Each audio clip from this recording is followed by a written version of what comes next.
సామాజిక చైతన్యం అనేది మన సమాజంలో లోపించింది. ఎందుకంటే ఈ మాట అంటే 85% to 90% ఉన్నటువంటి ఎస్సీ ఎస్టీ బీసీ వర్గాలకు అధికారంలో వాటా లేకుండా పోయింది. ఉన్నా కూడా నామమాత్రం వాటా ఉంది. మొత్తం కూడా అగ్రవర్ణాలే ఈరోజు పరిపాలించే పరిస్థితి వస్తుంది. మీరు అనొచ్చు నేను అగ్రవర్ణం అని, నేను ఎమ్మెల్యేగా కూడా తెలుసుకోలే, ఎంపీ కూడా తెలుసుకోలే. మరి ఎందుకు అంటే ఈ రోజునటువంటి సమాజంలో మన వర్గాలు ఏవైతే ఉన్నాయో ఈ వర్గాలు చైతన్యవంతం కావాలి, వాళ్ళు ఏకం కావాలి, వాళ్ళ ఓట్లు చీలకూడదు. అదే పద్ధతిలో యువత రాజకీయాల్లోకి రావాలనే లక్ష్యంతో నేను ఈరోజు ఒక సామాజిక చైతన్య రథయాత్ర పెట్టుకున్నాను. ఈ రథయాత్ర ఉద్దేశం కేవలం ఈ యూత్ని అవేర్నెస్ క్రియేట్ చేయడం, ఎస్సీ ఎస్టీ బీసీల ఓట్లు చీలకుండా చూడటం, తద్వారా వాళ్ళకి అధికారంలో భాగస్వామ్యం కల్పించే ప్రయత్నం చేయడం. సో ఈ సంకల్పంలో మీకు తెలుసు సుదీర్ఘకాలంగా సామాజిక చైతన్యం కోసం పనిచేస్తున్నటువంటి హేమీలు వెనకలు ఎవడున్నారు.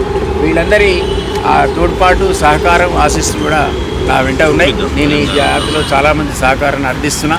మనం ఇదివరకు జేఏసీల పేరు మీద దేశమంతా సకల జిల్లా పోరాటం చేసాం. ఈరోజు మళ్ళా సమయం ఆసనమైంది. అన్ఫార్చునేట్లీ 10 ఏళ్ల కేసాల పరిపాలన పోవాలి, మేమంతా సుదీర్ఘకాలం పోరాడేవాళ్ళం.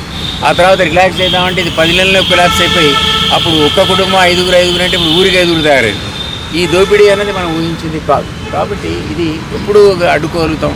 మనందరం యువత ముందుకొచ్చి ఈ పరిపాలన బాధ్యత తీసుకుంటే ఎలక్షన్స్లో నిలబడితే అసలు భయం అయిపోయే పరిస్థితులు.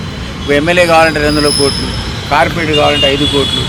మా చుట్టుపక్కల ఏరియాలో కార్పొరేట్ దగ్గర అడిగిన ఒక ఆయన 3 ఒక ఆయన 5 అదేందో నేను చెప్పాలి, లక్షల కోట్ల రూపాయలు. ఆ పరిస్థితి ఎవరు ఈ ఎస్సీ ఎస్టీ బీసీలు ఎట్లా గెలుస్తారు? ఆ అవేర్నెస్ రావాలి.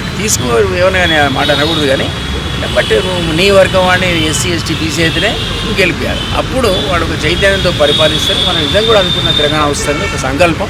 ఈరోజు ఈ యాత్ర ఉద్దేశం కూడా అదే. నాకు మీ అందరూ కూడా నన్ను ఆశీర్వదించాలని కోరుకుంటా. తెలంగాణ ఉద్యమంలో అంతా కలిసి మాకంటే ఎక్కువ పోరాడిన వాళ్ళు. సో మీరు కూడా మా వెంట ఉంటారని ఆశిస్తూ ఈరోజు మన ఆశీర్వాదానికి వచ్చినటువంటి ప్రముఖులైనటువంటి మిత్రులు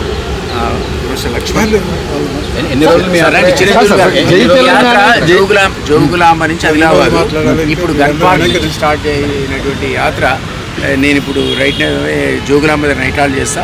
మార్నింగ్ అక్కడి నుంచి బయలుదేరి ఆ రూట్లో ఉన్నటువంటి నాగర్ కర్నూలు, తర్వాత వేరే జిల్లాలు ఉన్నాయి కదా, మన వనపర్తి, కల్వకుర్తి, ఇవన్నీ చూసుకుంటూ నల్గొండ పోయి నల్గొండ నుంచి సూర్యాపేట, కోదాడ, నల్గొండ నుంచి స్ట్రైట్ అవే అక్కడికి పోతున్నాయి. ఖమ్మం పోతున్నాయి. ఖమ్మంలో మన సత్తుపల్లి, అశ్రాపేట నుంచి మళ్ళీ వరంగల్ దాకపోతున్నాయి. ఏటునారం, ములుగు, పరకాల నుంచి వరంగల్లో ఫస్ట్ ఫేజ్ కంక్లూడ్ చేస్తా. ఈ దారి పొడుగుతా ఇదే కరపత్రాలు పంచడం, దాన్ని ఆహ్వానించడం. మీ ద్వారా మళ్ళీ చెప్తున్నాను నేను రేపు ధర్మస్థలంలో మిత్రులు బీసీ ఫ్రంట్కి కూడా పొలిటికల్ ఫ్రంట్కి స్వాగతం. సార్ చైతన్యంతో వీళ్ళంతా ఈరోజు కార్యోన్ముఖులయ్యారు. చాలా సంతోషం. వీళ్ళంతా రావాలి. ఐఏఎస్ ఆఫీసర్గా ఉండే ఆయన ఈరోజు దీనికోసం ఆయన ఇంకా రిటైర్ అయినా కూడా ఎందుకు పనిచేస్తున్నాడు, వీళ్ళతో చైతన్యం తీసుకున్నాడు. కాబట్టి నేను కోరుకుంటున్నా ఈ యాత్ర కూడా సక్సెస్ కావాలని కోరుకుంటున్నా. దాని పర్పస్ ఏమీ లేదు, చైతన్యం తీసుకురావడమే. ఈ చైతన్యం ద్వారా రేపు రాబోయే ఎలక్షన్స్లో వీళ్ళు అధికారంలో భాగస్వాములు కావాలని, అధికార పగ్గాలు చేపట్టాలని సంకల్పం. అంటే అందరూ కూడా రాజ్యాధికారం చేయగానే చాలా మంది మొదలు పెట్టినటువంటి ఉద్యమం. సో మళ్ళీ మీరు అందరితో పాటు కలిసి పోరాటం చేయొచ్చు కదా. మీరు ఇండివిజువల్ గా చైతన్య యాత్ర మీరు ఒక్కరు చేయాలి. మరి అంటే అందరితో పాటు చాలా మంది మళ్ళీ వస్తారు. వచ్చింది ఎందుకు? నన్ను ఆశీర్వదించడానికి కదా. వాళ్ళు కూడా అదే కాన్సెప్ట్. సపోజ్ నేను వెనుక పదవి కావాలి కాంటాక్ట్ చేస్తా అంటే వేరే విషయం. జై తెలంగాణ సాధించుకున్న మనందరం సామాజిక తెలంగాణ సాధించుకోవడంలో ఎందుకు విఫలమవుతున్నాం? ఈ దోపిడీ వల్ల వ్యవస్థ ఇట్లా మనం ఊహించింది కాదు కదా. మీ అందరికీ జ్ఞాపకం ఉంటే ఇప్పుడు ఆ సందర్భం కాదు కానీ 2009లో నేను కేసీఆర్తో ఉపయోగించి బయటకు వచ్చి చెప్పినాడు లంగావిడి దొంగ వీడిని నమ్మకండి. మీరు ఎవరు నమ్మాలి? అది మీకు నమ్మడానికి 10 ఏళ్ళు పట్టింది. ఆ కుటుంబం లక్షల కోట్లు జమ చేసినాక అర్థమైంది పబ్లిక్ కరెక్టే అని. కానీ అప్పటికి చాలా డ్యామేజ్ జరిగింది. తెలంగాణ దోపిడీకి గురైపోయింది. ఈరోజు కూడా 10 ఏళ్లలో మనం అనుకున్నాం ఏదో ఆయన పొడి చేస్తాడేమో అంటే దించుడు కరెక్టే దించుడు. కానీ ఇప్పుడు అన్నదమ్ములే మొన్న యాడ్ చూసిన పేపర్ యాడ్ ఎవరు తెలియదు నాకు. తెలంగాణ ఉద్యమం అయితే తెలియదు ఆయన పేద ఫుల్ పే యాడ్స్ అండి. ఎట్లా సాధ్యపడుతుంది? ఫుల్ పే యాడ్ అన్నదమ్ములు వేసుకోవడానికి ఎక్కడివి డబ్బులు వస్తాయి అంటే మొదలు పెట్టి రాలేదు. గోడ మీద రాతలు రాసినాయనట, తమ్ముళ్ళకు కూడా ఫుల్ పే యాడ్ ఇస్తాడు. ఇది ఎట్లా సాధ్యం ఉంటుంది? అది ఒక లిమిట్ ఉంటుంది. దేనికి సమాజం గురించి చైతన్యం ఉండాలి తప్ప నువ్వు ఆ బాధ్యతను సీఎంగా నీకు అప్పచెప్పినాక నువ్వు ఎంత సొయ్యతో ఉండాలి, ఎంత కాన్షియస్ ఉండాలి. మీ ఓన్ ఫ్యామిలీ రానియకూడదు అసలు దగ్గరికి.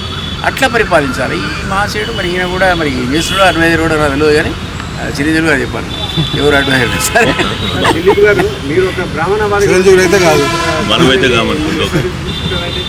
ఒకటి బ్రదర్ రామకృష్ణ తుపాకులు పట్టుకొని జీవితకాలం అంతా అడవుల్లో పోరాడి ఆయన బ్రాహ్మణుడు వినవా. సామాజిక సంఘ సంస్కృతి అయినటువంటి కందుకూరి వీరేశలింగం బ్రాహ్మణుడు. మనం యాక్సెప్ట్ చేసిన వాళ్ళు స్వాతంత్రం ఇచ్చినటువంటి మన కోమటి కుటుంబానికి చెందినటువంటి మన బాపూజీ మహాత్మా గాంధీ కూడా చిన్నప్పుడు పాటలు పాడుకుంటాడు ఏమనంటే కొల్లాయి గడ్డితేనేమి మా గాంధీ కోమటి పుట్టితేనేమని. కాబట్టి అదే పదే వరవరరావు జీవితకాలం త్యాగం చేశాడు. ఆయన ఎవరే బ్రాహ్మణుడు. ఆయన వాదనకి కావాలో అవుతాడు.